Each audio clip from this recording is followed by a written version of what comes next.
Hello students, welcome to study hour channel. हम पढ़ रहे हैं क्लास 12 की ज्योग्राफी का चैप्टर नंबर 3 और इस पार्ट में इससे पहले हम इस चैप्टर से रिलेटेड 4 पार्ट को कंप्लीट कर चुके हैं। ये इस चैप्टर से रिलेटेड 5th पार्ट है और इस पार्ट में हम जो टॉपिक कवर करने वाले हैं, तो इस पार्ट में हम टॉपिक कवर करेंगे। सबसे पहले हम बात करेंगे पॉपुलेशन ग्रोथ की कि what is the meaning of population growth और पॉपुलेशन ग्रोथ को कैसे कैलकुलेट किया जाता है। फिर सेकंड टॉपिक है हमारा वर्ल्ड पॉपुलेशन ग्रोथ कि पूरे वर्ल्ड लेवल में पॉपुलेशन ग्रोथ को कैसे डिस्क्राइब किया गया है। Next trends of population growth कि कौन पूरे वर्ल्ड को पॉपुलेशन ग्रोथ के ट्रेंड्स में 5 जो पार्ट्स हैं उसमें डिवाइड किया गया है 4 पार्ट्स में, वो देखेंगे। उसके बाद से हम बात करेंगे the factors affecting population growth, कौन कौन से फैक्टर्स हैं जो पॉपुलेशन ग्रोथ को, जो जनसंख्या वृद्धि जिसे हिंदी में कहते हैं, उसको अफेक्ट करते हैं, प्रभावित करते हैं। नेक्स्ट टॉपिक हमारा होगा पॉपुलेशन प्रॉब्लम्स एंड उसके सॉल्यूशन से रिलेटेड और फिर नेक्स्ट फर्दर टॉपिक होगा demographic transition theory. Demographic transition theory के बारे में बात करेंगे और उसके बाद से बात करेंगे different stages of demographic transition theory, यानी डेमोग्राफिक ट्रांजिशन थ्योरी के डिफरेंट स्टेजेस कौन सी हैं, जिसको कि डेमोग्राफिक साइकिल के नाम से भी जाना जाता है। और उसके बाद से सबसे लास्ट टॉपिक एज यूजुअल हमारे इंपॉर्टेंट क्वेश्चन से रिलेटेड होगा, related to the topics. Clear. जैसे कि इंडिया की पॉपुलेशन 2001 में 102.7 करोड़ है, जो कि 2011 में इंक्रीज होकर कितनी हो जा रही है 101.01 करोड़। तो 101.01 करोड़ में से जब हम 102.7 करोड़ को सबट्रैक्ट करेंगे, माइनस करेंगे, तो हमें क्या फाइंड आउट होगा 18.3 करोड़। तो ये हमारी एब्सोल्यूट ग्रोथ है ऑफ द सेंसस 2011। अब इसको ग्रोथ को परसेंटेज में कन्वर्ट करने के लिए फॉर्मूला होता है कि एनुअल ग्रोथ रेट को जब परसेंटेज में कन्वर्ट करते हैं तो absolute population divided by population of census 2001, यानी जो प्रीवियस सेंसस की पॉपुलेशन होती है उससे डिवाइड करते हैं और मल्टीप्लाई करते हैं 100 से।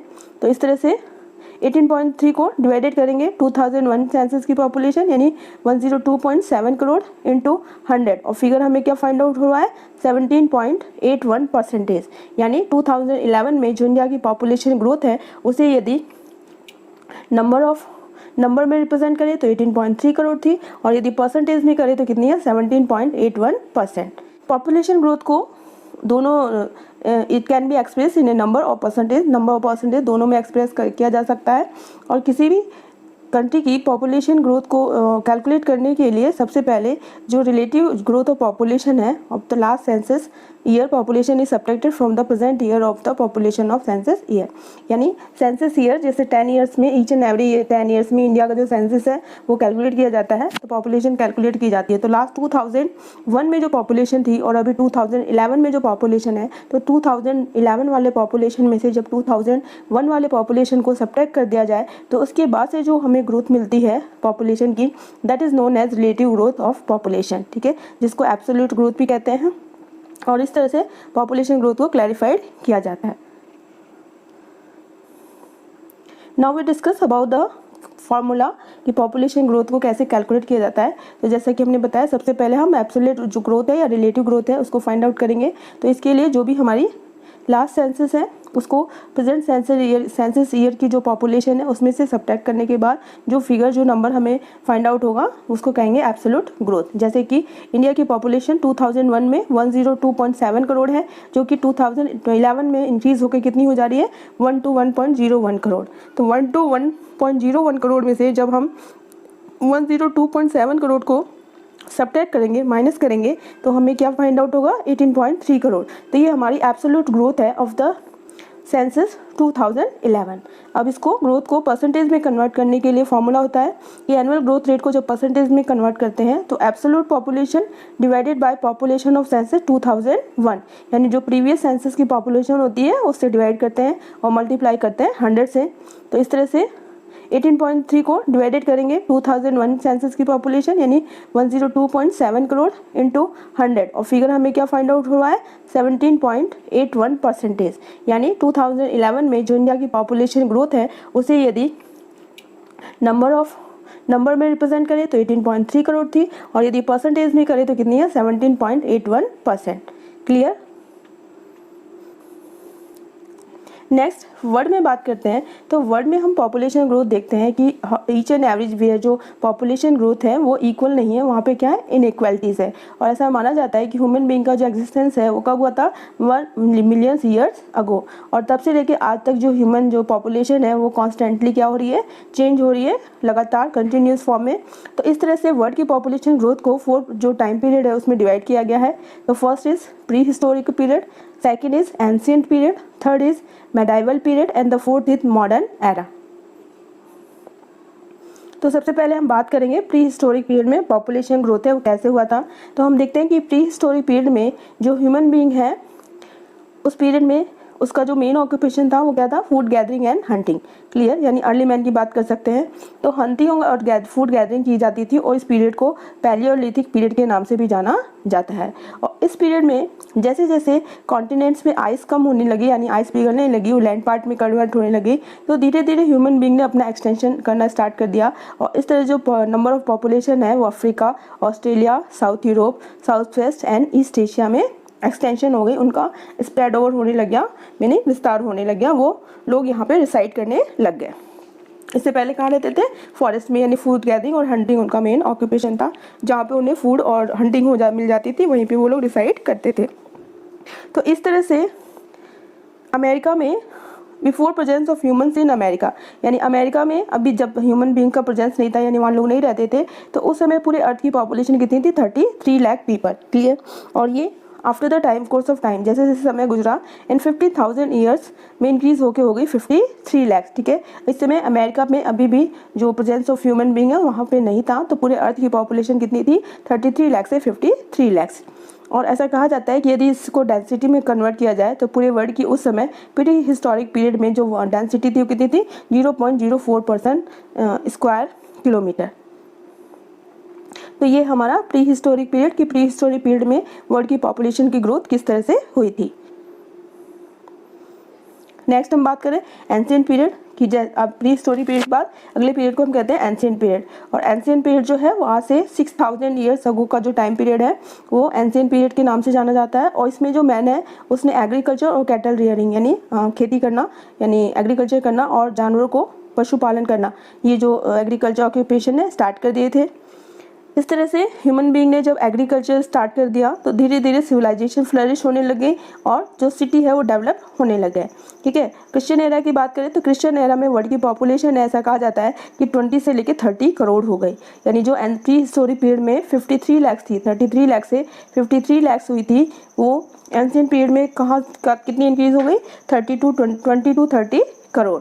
ठीक है, इस तरह से हम देखते हैं कि इंडियन सब कॉन्टिनेंट, ईस्ट एशिया इसको कहते हैं, Greek and Roman empire, Mesopotamia और Egypt, a region of extended group of people including Sindhu सभ्यता सिविलाइजेशन वर प्रेजेंट। यानी एंशिएंट पीरियड में इंडियन सब कॉन्टिनेंट में, ईस्ट एशिया में, ग्रीक एंड रोमन एम्पायर में, मेसोपोटामिया में और इजिप्ट में, इजिप्ट के साथ साथ सिंधु सभ्यता सिविलाइजेशन में जो ग्रुप ऑफ पीपल है यानी सिविलाइजेशन है वो प्रेजेंट थी। तो ये पॉपुलेशन ग्रोथ है ड्यूरिंग द एंशिएंट पीरियड, 20 से 30 करोड़। मिडाइवल पीरियड की बात करें तो मिडाइवल पीरियड है अकॉर्डिंग टू हिस्ट्री बात करें तो 700 AD से 1650 AD तक मिडाइवल पीरियड है के नाम से जाना जाता है। और इस समय पूरे वर्ल्ड की पॉपुलेशन है वो कितनी है, 55 करोड़। लेकिन ये पॉपुलेशन धीरे धीरे रिड्यूस होती है। क्यों होती है, क्योंकि वहाँ पे ऑब्स्ट्रक्शन आ जाते हैं, ऑब्स्टेकल आते हैं, like food, lack of food हो जाता है, फेमाइन आ जाता है, प्लेग आ जाता है या वॉर होता है। क्लियर, तो ये मिडाइवल पीरियड में वर्ल्ड पॉपुलेशन है। नेक्स्ट मॉडर्न पीरियड में बात करते हैं कि मॉडर्न पीरियड टाइम में वर्ल्ड की पॉपुलेशन ग्रोथ है वो कैसे हुई है। तो 17th सेंचुरी के जो मिड है उसको मॉडर्न पीरियड के नाम से जाना जाता है। तो 6050 AD उस समय पूरे वर्ल्ड की जो पॉपुलेशन है वो कितनी है, 55 करोड़, जो कि 7050 में 72 करोड़ हो जाती है। फिर 8050 में रोज अप होके 133 crore and in 9050 it rose up to the 251 crore. In 2000 the total population of world was 610 crore. In 2013 जैसा कि हम इससे पहले वाले पार्ट में भी डिस्कस कर चुके हैं तो 714 crore. In 2015 720 crore. In 2025 it will be estimated as 781 crore and 2015 it is estimated that in future 2050 में पूरे वर्ल्ड की जो पॉपुलेशन है यदि इसी एवरेज से, इसी रेशो से इंक्रीज होती रही तो कितनी हो जाएगी, 903 करोड़. क्लियर। तो ये मॉडर्न टाइम पीरियड है जो 17th सेंचुरी के मिड से माना जाता है और इस समय ईयर बाय ईयर यानी एवरी 10 ईयर्स में जो पॉपुलेशन है, वर्ल्ड पॉपुलेशन है, वो इंक्रीज हुई है। तो ये according to the time period world population growth का एक चार्ट है कि कैसे कैसे पॉपुलेशन इंक्रीज हुई है। तो वो 10,000 में 50 लाख थी, यानी स्टार्टिंग में बात करें तो 50 लाख पूरे अर्थ पे पॉपुलेशन थी। जो आज हम बात करें तो 2030 में इंक्रीज होकर कितनी हो गई है, 740 करोड़। और आने वाले टाइम पीरियड में ऐसा एस्टिमेट किया जाता है कि 2025 तक पूरे वर्ल्ड की जो पॉपुलेशन है वो 781 करोड़ हो जाएगी और 2015 में it will rose up to 903 crore. तो ये वर्ल्ड की पॉपुलेशन का डेवलपमेंट है कि वर्ल्ड की पॉपुलेशन किस तरह से डेवलप हुई है। ये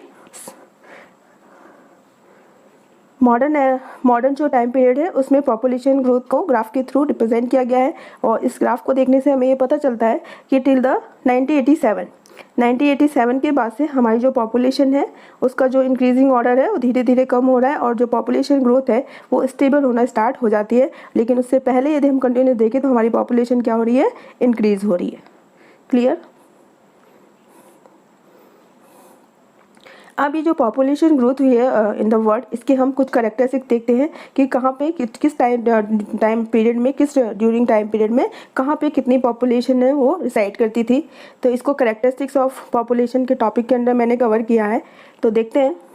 ऐसा कहा जाता है कि मोस्ट ऑफ द जो पॉपुलेशन है वो डेवलप कंट्रीज़ में इंक्रीज़ हो रही है। तो देखते हैं फ्रॉम 60-50 टू 70-50, यानी 60-50 से 70-50 की बात करते हैं तो normal growth took place. Normal growth होती है पॉपुलेशन की कहाँ पे, एशिया एंड यूरोप में। While population has decrease in Africa, और इस टाइम पीरियड में जो पॉपुलेशन है अफ्रीका की वो डिक्रीज होती है। Till that time population in North America and south America war very less, और उस समय यानी 60-50 से लेकर 70-50 के बीच में जो नॉर्थ अमेरिका और साउथ अमेरिका की पॉपुलेशन है वो क्या है, बहुत ही कम है। अब नेक्स्ट 750 से 1900 की बात करते हैं। तो इसमें जो पॉपुलेशन ग्रोथ टुक प्लेस होती है कौन कौन से कॉन्टिनेंट में हो रही है, जो मोर पॉपुलेशन इंक्रीज हो रही है Asia, Europe and north America. यानी अब नॉर्थ अमेरिका में भी पॉपुलेशन का जो ग्रोथ है वो स्टार्ट हो गया है between the time period of 70-50 to 1900 AD। From 1900 to the 20th century की बात करें, the rate of population growth has risen very sharply, कि जो पॉपुलेशन की ग्रोथ है वो बहुत शार्पली, बहुत तेज़ी से बढ़ती है। Most of the growth has taken place in North America and Asia, और सबसे ज़्यादा जो ग्रोथ होती है वो कहाँ हो रही है, नॉर्थ अमेरिका एंड एशिया में। In the last 80 years, population of Asia has doubled, while the population of North America has increased 4 times. यानी लास्ट 80 years को फिगर को देखें तो एशिया की जो पॉपुलेशन है वो डबल हुई है, जबकि जो नॉर्थ अमेरिका की पॉपुलेशन है वो 4 टाइम्स क्या हो गई है, इंक्रीज हुई है। यानी एशिया के कंपैरिजन में नॉर्थ अमेरिका की पॉपुलेशन है वो ज़्यादा इंक्रीज हो रही है। Population has started decreasing in Europe, और इसी टाइम पीरियड में जो यूरोप की पॉपुलेशन है वो क्या हो रही है, डिक्रीज हो रही है between the time period of 1900 to 20th century। Clear? In the last few years, population growth has not been equally in all the continents. पिछले कुछ सालों में देखें तो पॉपुलेशन ग्रोथ सभी कॉन्टिनेंट में इक्वल नहीं है। ठीक है, वर्ल्ड के population of entire world has increase 7 times in the past 3 century. पिछले 3 सेंचुरी में देखें तो वर्ल्ड की जो पॉपुलेशन ग्रोथ है वो कितने टाइम्स इंक्रीज हो गई है, 7 टाइम्स। ठीक है, in the past 3 century. Clear. और ऐसा कहा जाता है कि 3/4 जो पार्ट है वर्ल्ड पॉपुलेशन की वो कहाँ रहती है, एशिया और यूरोप में। ठीक है, ये और ये आज भी ये कंडीशन बनी हुई है। नेक्स्ट कैरेक्टरिस्टिक्स हैं कि population of north and south America has increase further, यानी 4 टाइम्स वहाँ पड़ी थी तो अभी भी ये क्या हो रही थी, इंक्रीज हो रही है।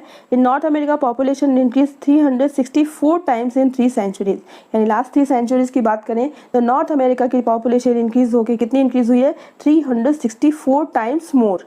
Clear. In South America, it has increased 14 times, and the slowest growth has been recorded in Africa. और साउथ अफ्रीका में कितनी इंक्रीज हो रही है, 14 टाइम्स, और डिक्रीज हो रही है अफ्रीका में where it has increased only 3 times, जहाँ पे सिर्फ ये 3 टाइम्स से इंक्रीज हुई है। इस तरह से हम देखते हैं कि सबसे ज़्यादा जो पॉपुलेशन है वो पहले एशिया में, एशिया के बाद यूरोप, यूरोप के बाद नॉर्थ अमेरिका, नॉर्थ अमेरिका के बाद साउथ अमेरिका, और सबसे कम जो पॉपुलेशन है वो कहाँ साइड कर रही है, अफ्रीका कॉन्टिनेंट में। तो these are the characteristics of world population growth. ये एक चार्ट बनाया हमने ग्राफ बनाया है और इस ग्राफ में वर्ल्ड पॉपुलेशन को according to the time period कैसे, जैसे एग्रीकल्चर डेवलपमेंट के टाइम कितनी थी पॉपुलेशन, फिर जैसे यूरोपियन डिस्कवरी हुआ, कॉलोनाइजेशन हुआ, उसके बाद से ट्रांसपोर्टेशन और टेक्नोलॉजी डेवलपमेंट हुई, उसके बाद से बायोटेक्नोलॉजी आई, ठीक है। इस तरह से due to the development and industrialisation and mechanisation किस तरह से वर्ल्ड की पॉपुलेशन ग्रोथ की है, ये इसका एक चार्ट है। अब हम बात करते हैं फैक्टर्स अफेक्टिंग पॉपुलेशन ग्रोथ, कौन कौन से फैक्टर्स हैं जो पॉपुलेशन ग्रोथ को अफेक्ट करते हैं। तो first is decline in death rate, second certainty in supply of food, the next is industrial development, next is development of scientific and technical knowledge, peace and security and migration. अब each and every factor को हम define करेंगे। Decline in death rate, तो हम देखते हैं कि जो पॉपुलेशन ग्रोथ है उसका मेन कॉज क्या है कि भाई पॉपुलेशन है अलग अलग कंट्रीज़ की या डेवलपिंग कंट्रीज़ की, वो इंक्रीज़ क्यों हो रही है, क्योंकि हमने जो डेथ रेट है उसको क्या कर लिया है, कंट्रोल कर लिया है, ठीक है, कंट्रोल कर लिया है, ठीक है। लास्ट 50 ईयर्स में देखें तो साइंटिफिक अचीवमेंट्स हैं, expansion of health and medical facilities है, जिसके कारण की जो भी हमारी एपिडेमिक जो डिजीज़ हैं उनको कंट्रोल कर लिया गया है। जब डिजीज़ को कंट्रोल कर लिया गया है तो डेथ रेट कंट्रोल हो गई है, और डेथ रेट कंट्रोल हो गई, इस मीन्स पॉपुलेशन जो ग्रोथ है वो क्या होगी, इंक्रीज़ होगी। Clear. Certainty of food supply, अब यदि पॉपुलेशन ग्रोथ हो भी रही है और यदि किसी पर्टिकुलर एरिया में regularly supply of food grains हो रहा है या फूड आइटम्स हो रहे हैं, तो इसके कारण से जो पॉपुलेशन ग्रोथ होती भी है तो वो ज़्यादा इफेक्ट नहीं होती है। इसके अलावा mechanical and intensive farming use कर रही है, जो इरिगेशन फैसिलिटीज़ है उनका एक्सपेंशन हुआ है, हाइब्रिड सीड्स है उनको यूज़ किया जा रहा है, हाई क्वालिटी के मैन्योर से यूज़ करके जो फूड सप्लाई है उसको सर्टेन किया जा रहा है, निश्चित किया जा रहा है, जिसके कारण से पॉपुलेशन है वो डे बाई डे क्या हो रही है, इंक्रीज़ हो रही है। Next industrial development, industrial revolution के कारण mining, energy production, industry, transportation, technology etcetera है broad all round development in every field. यानी जब इंडस्ट्रियल रेवोल्यूशन हुआ था यूरोप में 1688 में, तो उसके कारण से ये जितने भी फील्ड हैं इन सारे फील्ड्स का भी क्या हुआ, डेवलपमेंट हुआ। क्यों हुआ, क्योंकि ये सारे फील्ड्स हैं वो इंडस्ट्री से क्या है, डेवलप है। इंडस्ट्री सिर्फ अपने बिहाफ पे या सिर्फ मिनरल रिसोर्सेज के बिहाफ पे डेवलप नहीं कर सकती है, उसको प्रॉपरली डेवलप करने के लिए एनर्जी भी चाहिए, प्रोडक्शन चाहिए, ठीक है, ट्रांसपोर्टेशन चाहिए, कम्युनिकेशन चाहिए, और day by day new technology चाहिए ताकि प्रोडक्शन को और या फिर जो भी वो है वर्क मैन पावर को इंक्रीज़ किया जा सके। तो इसके कारण से लोगों के पास अपॉर्चुनिटी ऑफ एम्प्लॉयमेंट है वो इंक्रीज़ हो रहा है, और जिससे लोगों का जो स्टैंडर्ड लिविंग ऑफ पीपल है वो भी इम्प्रूव हो रहा है, जिसके कारण से पॉपुलेशन क्या हो रही है, ग्रोथ हो रही है। नेक्स्ट देखते हैं development of scientific and technical knowledge. Day by day हम देखें तो न्यू इन्वेंशन हो रहे हैं, ठीक है, न्यू टेक्निकल नॉलेज के बिहाफ पे न्यू जो डिस्कवरीज हो रही है, जिसने जो हमारी लाइफ है उसको क्या बना दिया है, ईजियर एंड कंफर्टेबल। तो ये भी एक फैक्टर्स है जिसके जो कि पॉपुलेशन ग्रोथ को लीड करता है। नाउ पीस एंड सिक्योरिटी, यदि पूरे वर्ल्ड में पीस एंड सिक्योरिटी जो है वो इस्टेब्लिश हो जाती है तो इसके कारण से वहाँ का क्या होगा, डेवलपमेंट होगा, और डेवलपमेंट के कारण पॉपुलेशन क्या होगी, डे बाय डे ग्रोथ करेगी। फिर माइग्रेशन की बात करें तो माइग्रेशन में जब हाई बर्थ रेट है and as compare to death rate the population begin to improve, यानी डेथ रेट के कंपैरिजन में जो बर्थ रेट है वो कैसी है, हाई है, यानी बढ़ रही है, तो पॉपुलेशन इंक्रीज होगी।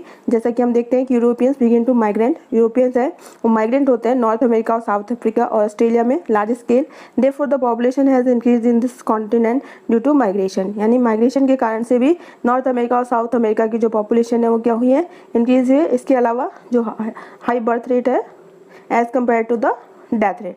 Clear.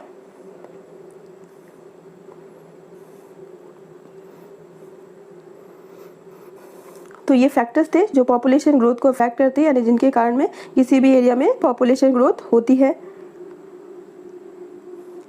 Now we will talk about the population problems and their solution. तो सबसे पहले हम प्रॉब्लम्स की बात करेंगे। तो ऐसा कहा जाता है कि अभी जो पॉपुलेशन ग्रोथ है उसके अकॉर्डिंग सबसे ज़्यादा जो पॉपुलेशन ग्रोथ है वो कहाँ देखा जा रहा है, डेवलपिंग कंट्रीज़ में देखा जा रहा है in comparison to the developed countries. तो ये जो भी डेवलपिंग कंट्रीज़ है उनके लिए पॉपुलेशन ग्रोथ है एक प्रॉब्लम है, प्रॉब्लम का इशू बनता जा रहा है। तो ये क्या क्या प्रॉब्लम्स हैं, तो extremely rapid and horrifying growth, जो ग्रोथ हो रही है वो बहुत ज़्यादा हो रही है, ठीक है, और इतनी ज़्यादा हो रही है कि ऐसा कहा जा रहा है कि यदि इसी रेशो में वर्ल्ड की जो पॉपुलेशन है इंक्रीज़ होती गई तो 2040-30 तक पूरे वर्ल्ड की जो पॉपुलेशन है वो कितनी हो जाएगी, 1400 करोड़, ठीक है, यानी जो भी पॉपुलेशन ग्रोथ है वो बहुत ही एक्सट्रीमली रैपिडली इंक्रीज़ हो रही है, जो कि कंट्रीज़ के लिए क्या है, बहुत ही डिस्ट्रक्टिव है। लिमिटेड रिसोर्सेज की बात करें कि पॉपुलेशन के लिए सबसे बड़ी प्रॉब्लम ये है कि जिस रेशो में पॉपुलेशन ग्रोथ हो रहा है उस रेशो में वहाँ पे नेचुरल रिसोर्सेज नहीं है। नेचुरल रिसोर्सेज जो भी अवेलेबल है वो बहुत ही लिमिटेड है, जो कि पॉपुलेशन ग्रोथ के अकॉर्डिंग उनकी नीड्स को फुलफ़िल नहीं कर पा रहे हैं। ठीक है, तो जब नीड को फुलफ़िल नहीं कर पा रहे हैं तो धीरे धीरे जो ये रिसोर्सेज है बहुत ज़्यादा एक्सप्लॉइट हो जाएंगे और उनकी जो क्वान्टिटी है वो धीरे धीरे क्या हो जाएगी, एंड हो जाएगी। ठीक है, this is a big problem due to the population growth. Limited sources हैं, दे विल एंड सून, जल्दी ही खत्म हो जाएंगे। जैसे हम पेट्रोल की बात करें, ठीक है, इलेक्ट्रिसिटी की बात करें, तो ये डे बाय डे क्या हो रहे हैं, कम हो रहे हैं, क्योंकि पॉपुलेशन ग्रोथ के अकॉर्डिंग इनकी जो डिमांड्स है वो डे बाय डे क्या हो रही है, इंक्रीज़ हो रही है। सेंट्रलाइज डिस्ट्रीब्यूशन, सेंट्रलाइज डिस्ट्रीब्यूशन का मीनिंग क्या है कि पॉपुलेशन का जो डिस्ट्रीब्यूशन है वो ईच एंड एवरी प्लेस पे इक्वल नहीं है। ठीक है, सारी की सारी जो पॉपुलेशन है वो कुछ ही पार्ट्स में है, कॉन्टिनेंट, कुछ ही कॉन्टिनेंट्स है जहाँ पे ज़्यादा रहती है, बल्कि जो 3/4 पार्ट ऐसा कहा जाता है कि अर्थ का वो कैसा है, अनइनहेबिटेटेड है, और 1/3 पार्ट पे ही जो 100% पॉपुलेशन रहती है, और इस 1/3 पे भी 90% जो पॉपुलेशन है वो 10% पार्ट पे रहती है, और जो 10% पॉपुलेशन है वो 90% पार्ट पे रहती है। इस तरह से जो पॉपुलेशन का डिस्ट्रीब्यूशन है वो इक्वल नहीं है, सेंट्रलाइज है, और ऐसा कहा जाता है कि सबसे ज़्यादा जो पॉपुलेशन है वो कहाँ रहती है, एशिया एंड यूरोप में। ठीक है, जिसके कारण से जब पॉपुलेशन का बर्डन बहुत ज़्यादा होता है तो वहाँ पे स्टैंडर्ड ऑफ लिविंग है वो डे बाय डे क्या होता है, डिक्रीज़ होता है, लो होता है, like countries China, Japan, Korea, India, Pakistan, Indonesia. ठीक है, तो इस तरह से सेंट्रलाइजेशन ऑफ डिस्ट्रीब्यूशन है, it is also a big problem for population. Next है discouragement in the uninhabited land, यानी हम देखते हैं कि पूरे जो लैंड का जो 70% टोटल सरफेस है वो कैसा है, अनसेटल्ड है, यानी अनइनहेबिटेड है, वहाँ पे लोग नहीं रहते हैं। क्यों नहीं रहते हैं, क्योंकि यहाँ पे ह्यूमन सेटलमेंट के लिए कोई भी पॉसिबिलिटी नहीं है। ठीक है, इसलिए ये जो रीजंस है वो रिमेंस रह जाते हैं, और इसके साथ साथ ही यहाँ पे जो भी अवेलेबल रिसोर्सेज है उनका भी यूटिलाइजेशन नहीं हो पाता है। The next problem related to population problem, natural and human restriction. Natural and human restriction का मीनिंग क्या है कि when the natural sources of a region are not able to bear the burden of the population then starvation hit such region, यानी reason ऐसे है कि वहाँ पे पॉपुलेशन का बर्डन बहुत ज़्यादा है और उसके कंपेरिजन में जो नेचुरल रिसोर्सेज है वो क्या है, बहुत ही लिमिटेड है, जिसके कारण से वहाँ पे जितने भी अवेलेबल नेचुरल रिसोर्सेज है वो वहाँ की पॉपुलेशन का जो बर्डन है उसको बियर नहीं कर पा रहे, उसको बर्दाश्त नहीं कर पा रहे। तो जब नेचुरल रिसोर्सेज हैं बर्दाश्त नहीं करने का मतलब होता है कि वहाँ के लोगों की जो नीड्स है उसको फुलफ़िल करने में क्या है, फुलफिल नहीं कर पा रहे हैं, तो वहाँ पे कैसी कंडीशन स्टार्ट हो जाएगी, स्टारवेशन। सपोज करो कि फूड ग्रेन्स की बात करें, फूड ग्रेन्स यदि अकॉर्डिंग टू द पॉपुलेशन नहीं है, लोगों के लिए नहीं है, तो क्या होगा, सबसे पहले जो कॉस्टिंग है, महंगाई है, इन्फ्लेशन है, वो इंक्रीज़ हो जाएगी। ठीक है, इन्फ्लेशन, महंगाई आ जाएगा, जिसके पास पैसा होगा वो उसको खरीद पाएगा, और जो पुअर है जो उसको पे वो नहीं कर सकते, बाय नहीं कर सकते, तो वो क्या होंगे, वो अपनी नीड्स को फुलफिल नहीं कर पाएंगे। तो कौन सी कंडीशन वहाँ पे आ जाएगी, स्टारवेशन। ठीक है, जिसके कारण से पॉवर्टी बढ़ेगी, स्टैंडर्ड ऑफ लिविंग है वो डिक्लाइन होगा, डेथ रेट इंक्रीज हो जाएगी, एपिडेमिक डिजीजेज आ जाएंगी। ठीक है, लैक ऑफ बेसिक नेसेसिटी होगी, और पॉपुलेशन क्या हो जाएगी, स्टार्ट डिक्लाइनिंग। धीरे धीरे लोग वहाँ से जाना, माइग्रेट करना स्टार्ट कर देंगे। क्यों, क्योंकि वहाँ पे रिसोर्सेज ही नहीं, उनकी जो नीड्स है वो फुलफिल नहीं हो पा रही है। तो ये उस कंडीशन के लिए जो कंडीशन है सोशली और इकोनॉमिकली क्या है, बहुत ही डेंजरस। अब ये तो हमारी प्रॉब्लम थी रिलेटेड द पॉपुलेशन प्रॉब्लम्स। अब हम देखते हैं कि what are the solution of population problems, कि जितनी भी पॉपुलेशन प्रॉब्लम्स हैं उनकी सॉल्यूशन क्या है। तो सबसे पहला तो सॉल्यूशन है कि जितने भी नेचुरल सोर्सेज हैं उनको हम ऑप्टिमम यूटिलाइजेशन करें, यानी ज़्यादा से ज़्यादा यूटिलाइज करें। इसके साथ साथ जो इकोनॉमिक प्रोडक्शन है उसको क्या करें, इंक्रीज़ करें, clear, and increase the economic production. The next is industrialization, development of mode of transport and communication, mining industries, manufacturing industries, control upon production of coal, petrol and electricity। ठीक है, industrialisation करें, mode of transport का development हो, communication, mining industries का development हो, industries में manufacture हो यानी प्रोडक्शन हो, और इसके साथ साथ ही कोल, पेट्रोल और इलेक्ट्रिसिटी पे क्या किया जाए, कंट्रोल किया जाए, यानी नेचुरल रिसोर्सेज को कंट्रोल करके रखा जाए, उनका यूजेस को, इनके यूटिलाइजेशन को। इसके अलावा लोगों को अवेयर किया जाए कि ज़्यादा से ज़्यादा उनको एजुकेट किया जाए, और इसके साथ साथ साइंटिफिक और टेक्निकल ट्रेनिंग को भी क्या किया जाए, स्प्रेड ऑफ किया जाए। एग्रीकल्चर को मॉडर्नाइजेशन किया जाए, यानी उसमें न्यू टेक्नोलॉजी है, न्यू जो इरिगेशन फैसिलिटीज़ है, हाइब्रिड सीड्स है, या न्यू जो मैन्योर है, ठीक है, उनको यूटिलाइज़ किया करके जो भी हमारी फूड ग्रेन्स है उसके प्रोडक्शन को इंक्रीज़ किया जाए। यूटिलाइजेशन ऑफ मरीन रिसोर्सेज, सिर्फ हमारे जो लैंड रिसोर्सेज हैं या फॉरेस्ट रिसोर्सेज है उसी पे हम डिपेंडेंट ना रहें, इसके अलावा जो मरीन यानी ओशियन या सी से जो भी हमें रिसोर्सेज अवेलेबल होते हैं उनका भी यूटिलाइजेशन करें, यानी रिसोर्सेज का जो यूटिलाइजेशन है वो डिफरेंट वेज में होना चाहिए। Population should be settle in less populated areas, यानी पूरा का पूरा जो बर्डन है वो अर्थ के किसी एक पार्ट पे नहीं होना चाहिए। पॉपुलेशन का डिस्ट्रीब्यूशन सेंट्रलाइज ना होकर डिसेंट्रलाइजेशन होना चाहिए, यानी जो भी एरियाज है जहाँ पे अनइनहेबिटेटेड है तो वहाँ के रिसोर्सेज को यूटिलाइज किया जा सके। इसके लिए पॉपुलेशन को ओवर क्राउडेड जो एरियाज़ हैं वहाँ से क्राउडेड एरिया से ओवर जो लेस क्राउडेड एरिया है वहाँ पे रीजन्स में उन्हें ट्रांसफ़र किया जाना चाहिए। इसके अलावा लोगों को अवेयर किया जाना चाहिए ताकि वो लेट मैरिज करें, ताकि जो बर्थ रेट है वो कंट्रोल रहे। The next topic of this chapter is demographic transition theory, और ये इस चैप्टर का बहुत ही इंपॉर्टेंट टॉपिक है। तो demographic transition theory is use to describe the population of a region and to perform future estimates of population.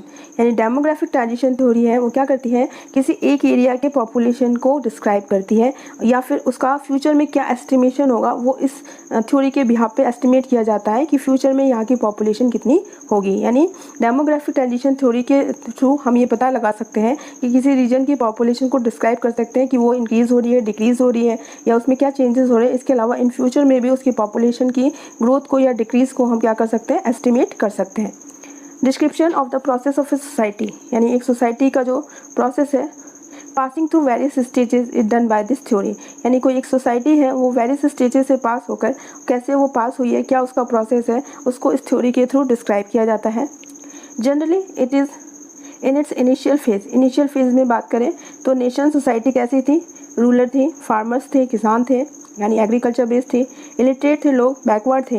लेकिन जैसे जैसे जो स्टेजेस हैं वह स्टेजेस आई प्रोसीड हुआ, उसके बाद से ह्यूमन बीइंग सोसाइटी कैसी हो गई, लिटरेट हो गई, अर्बनाइजेशन हो गया, इंडस्ट्रियलाइजेशन हो गया और डेवलप्ड हो गई। ठीक है, तो इस तरह से ये जो रूलर, फार्मर, इलिटरेट या बैकवर्ड से जब सोसाइटी हमारी वेरियस स्टेजेस से पास होकर अर्बन, इंडस्ट्रियलाइजेशन, डेवलप और लिटरेट हो जाती है तो इसे कहा जाता है डेमोग्राफिक ट्रांजिशन थ्योरी। ठीक है, और इस ट्रांसफॉर्मेशन में जो हाई बर्थ रेट है और डेथ रेट है वो किस में कन्वर्ट हो जाती है, low birth rate and death rate. यानी स्टार्टिंग में इनिशियल स्टेज की बात करें, इनिशियल फेज की यानी स्टार्टिंग की बात करें तो जो हाई बर्थ रेट और डेथ रेट कैसी है, हाई है। लेकिन जैसे जैसे टाइम पास होता है with the course of time जो बर्थ रेट और डेथ रेट है वो कैसी हो जाती है, लो हो जाती है। यानी जो पॉपुलेशन है वो धीरे धीरे क्या होती है, कंट्रोल होती है। क्लियर, और ये जो वेरियस फेजेस हैं इनको कलेक्टिवली क्या कहते हैं, demographic cycle. Clear, demographic cycle है ये, डेमोग्राफिक साइकिल। अब ये डेमोग्राफिक ट्रांजिशन थ्योरी का ये डेफिनेशन है कि इनिशियल स्टेज में सोसाइटी कैसे, इलिटरेट है, रूरल है, फार्मर्स है, बैकवर्ड है और जो बर्थ रेट और डेथ रेट कैसी है, बहुत ही हाई है। फिर धीरे धीरे जैसे जैसे टाइम पास होता है वेरियस स्टेजेस को क्रॉस करने के बाद हमारी सोसाइटी एजुकेटेड हो जाती है, अर्बनाइजेशन हो जाता है, इंडस्ट्रियलाइजेशन डेवलप हो जाती है, डेवलपमेंट हो जाता है और जो बर्थ रेट और डेथ रेट बहुत हाई थी वो कैसी हो जाती है, लो। यानी पॉपुलेशन हमारी कैसी हो गई, कंट्रोल। तो ये जो ट्रांसफॉर्मेशन है पॉपुलेशन का from initial stage to the present age कह सकते हैं, तो this is known as demographic transition. Clear. अब डेमोग्राफिक ट्रांजिशन के जो डिफरेंट फेजेस हैं उनको 5 स्टेज में डिवाइड किया गया है।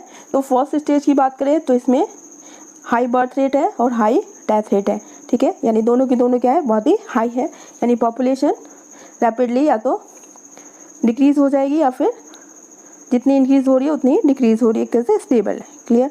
हाई सेकंड स्टेज की बात करें तो high birth rate, high death rate but fouling और डिक्लाइन, यानी कभी अचानक से बर्थ रेट हाई हो जाती है या फिर कभी फॉल हो जाती है, फिर डेथ रेट हाई हो जाती है और डेथ रेट कभी फॉल हो जाती है। ठीक है, सेकंड स्टेज में। फिर थर्ड स्टेज की बात करें तो high birth rate and medium death rate, जो बर्थ रेट है वो हाई है लेकिन जो डेथ रेट है वो कैसे हो गई है, मीडियम। क्यों हो गई है, क्योंकि धीरे धीरे जो मेडिकल एंड हेल्थ जो फैसिलिटी है उन लोगों को अवेलेबल हो रही है, जिसके कारण जो डेथ रेट है वो क्या हो रही है, कंट्रोल हो रही है। फिर फोर्थ स्टेज में बर्थ रेट को भी मीडियम कहा जा रहा है और डेथ रेट कैसी हो जा रही है, लो हो जा रही है। ठीक है, लोग अवेयर हो रहे हैं। नेक्स्ट जो 5 स्टेज है, फिफ्थ स्टेज में जो बर्थ रेट है और जो डेथ रेट है दोनों क्या हो जाती है, लो हो जाती है। यानी एक तरह से हमारी पॉपुलेशन कैसी हो जाएगी, स्टेबल हो जाएगी। तो इस कंडीशन में जो मैन पावर है वो किसी भी कंट्री के लिए कैसा रहेगा, डेफिशिएंट, यानी उसकी कमी होने लगती है, जो कि काफ़ी डेंजरस है किसी भी कंट्री के लिए। कुछ हमारे स्कॉलर्स हैं जिन्होंने कि जो ये डेमोग्राफिक ट्रांजिशन स्टेजेस है उसको एनालिस किया है, उसको क्रिटिसाइज़ किया है। और ये कौन कौन है? ये ब्लैकर, साइमन और बर्जे-डॉफर, ठीक है। बर्जे-डॉफर, Simon and Blacker, these are the scholars who have analyse the demographic transition stages. अब स्टेजेस को डिटेल में हम देखते हैं कि कैसे उन्होंने अलग अलग एनालाइज किया है। तो फर्स्ट स्टेज में जैसा कि हमने पढ़ा कि जो डेथ रेट है और बर्थ रेट है दोनों ही क्या है? हाई है, ठीक है। तो जब हाई है तो पॉपुलेशन की जो ग्रोथ रेट है वो कैसी है? वो वेरी लो है। क्यों है? क्योंकि दोनों ही हाई है, तो दोनों ही पॉपुलेशन जितने पैदा हो रहे हैं उतने ही क्या हो रहे हैं? उनकी डेथ हो जा रही है। तो पॉपुलेशन कैसी रहेगी? वो बहुत लो रहेगी, ना ज़्यादा इंक्रीज ना ज़्यादा decrease, stable, like a stable condition. और इस स्टेज में जो ह्यूमन बीइंग है उसका जो मेन ऑक्यूपेशन है वो क्या है? एग्रीकल्चर है, ठीक है, लाइवलीहुड का। सेकेंड स्टेज की बात करें तो सेकेंड स्टेज में ये स्टेज है, the death rate and birth rate are high, दोनों हाई हैं, but due to the development of medical facility the death rate was decrease slowly, धीरे धीरे जो डेथ रेट है वो क्या होना स्टार्ट हो जाती है? डिक्रीज होना। थर्ड स्टेज की बात करें तो birth rate is high but the death rate is medium, ठीक है, धीरे धीरे डेथ रेट क्या हो रही है? मीडियम हो रही है। It means high birth rate, due to this the population growth rapidly, यानी हमने यहाँ पे डेथ रेट को क्या कर लिया है? कंट्रोल किए लिया है, लेकिन जो हमारी बर्थ रेट है वो क्या है? वेरी हाई है। यानी इस कंडीशन में थर्ड स्टेज में जो हमारी पॉपुलेशन ग्रोथ है वो क्या हो रही है? रैपिडली हो रही है। और इंडिया को इसी स्टेज में कंसीडर किया जाता है कि इंडिया हमारा इसी थर्ड स्टेज में कंसीडर किया जाता है कि हमारे यहाँ पे जो बर्थ रेट है वो बहुत हाई है और डेथ रेट क्या है? मीडियम है, कंट्रोल है, जिसके कारण से कि पॉपुलेशन जो ग्रोथ है वो रैपिडली हो रही है। फोर्थ स्टेज की बात करें तो birth rate is medium and death rate is low, यानी डेथ रेट को हमने बहुत ही कंट्रोल कर लिया और ये बर्थ रेट भी कैसी है? मीडियम है। फिफ्थ स्टेज की बात करें तो birth rate and death rate both are low, दोनों क्या हो गई है? दोनों कम हो गई हैं, ठीक है, दोनों डिक्रीज हो रही हैं। तो जब डिक्रीज होंगी तो पॉपुलेशन भी कॉन्स्टेंटली क्या हो रही है? डिक्रीज हो रही है, धीरे धीरे डिक्रीज होगी। तो ये जो स्टेज है इस स्टेज में मैन पावर की क्या हो जाएगी? कमी हो जाएगी, जो कि किसी भी नेशन के लिए सही नहीं है, डेंजरस ये सिचुएशन है। ये डेमोग्राफिक ट्रांजिशन थ्योरी का एक चार्ट है। इस चार्ट से हम समझ सकते हैं कि फर्स्ट स्टेज में जो पॉपुलेशन है वेरी हाई है, बहुत ज़्यादा पॉपुलेशन है। सेकेंड स्टेज में धीरे धीरे बर्थ रेट क्या हो रही है? डिक्लाइन हो रही है। और डेथ रेट भी, मॉर्टेलिटी जो रेट है वो भी क्या हो रही है? डिक्लाइन हो रही है। और जब फिफ्थ स्टेज पे आते हैं तो फिफ्थ स्टेज पे दोनों की दोनों क्या हो जाती है? बहुत ही लो हो जाती हैं, ठीक है। तो ये हमारी डेमोग्राफिक ट्रांजिशन थ्योरी का एक पाई चार्ट है जिसको आप समझ सकते हैं। ये वाला जो है ये डेथ रेट को रिप्रेजेंट कर रहा है और ये हमारे बर्थ रेट को रिप्रेजेंट कर रहा है। तो इस तरह से हम देख सकते हैं कि फर्स्ट स्टेज में सबसे हाई जो पॉपुलेशन ग्रोथ है बहुत हाईएस्ट है, और फिफ्थ स्टेज तक आते आते जो हमारी पॉपुलेशन है वो कैसी हो जाती है? बहुत ही लो हो जाती है। क्यों हो जाती है? क्योंकि इस स्टेज में जो बर्थ रेट और डेथ रेट दोनों ही क्या है? वेरी लो, जो कि फर्स्ट स्टेज में बहुत हाई थी।